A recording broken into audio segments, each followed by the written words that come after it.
Good morning po sa lahat. Isa pang muli yugto ng ating daily Bible blessings. Pamagat po ng ating aralin ngayong umaga ay, bakit tayo naglilingkod sa Diyos? Bakit tayo naglilingkod sa Diyos? Kung minamahal, di ba dapat tayong maglingkod sa ating Diyos? Halimbawa, dapat tayong dumalo sa panambahan, dapat tayong umawit ng mga papuri sa Kanya, dapat tayong manalangin para sa kapatiran.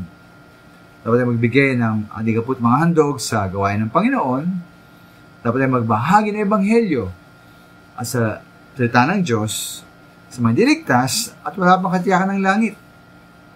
Ngayon po ang tanong mga minamahal dito ay, bakit natin ito ginagawa? Anong dahilan? Ba't tayo gilingkod sa ating Panginoon?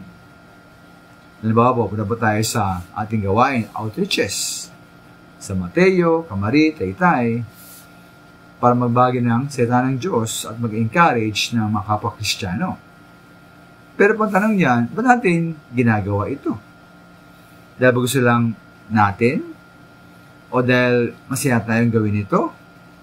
O upang tayo tumanggap po ng popular recognition mula sa ibang tao, tayo hangaan at kilalanin? Maganda po sabi ni Pablo ukol dito sa 2 Corinto 14, 5:14, sapagkat ang pag-ibig ni Kristo ay pumipilit sa amin. Sapagkat pinasisiyan namin ng ganito, na kung isa ay namatay dahil sa lahat, kung gayoy lahat ay namamatay. Kasi ibang salin, ang pag-ibig ni Kristo ang naghahari sa amin.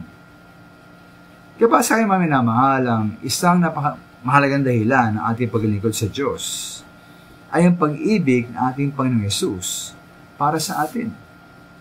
Na dahil tayo minahal niya, ang pagmamahal na ito ay dapat nag-uudyok sa ating mahalin din ang Diyos at mahalin din ang ating kapwa. Mahalin maging kapatid sa pananampalataya o maging mga niligtas.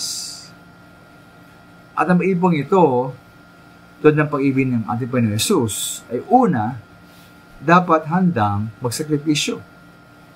At ikalawa, dapat walang tinatangi.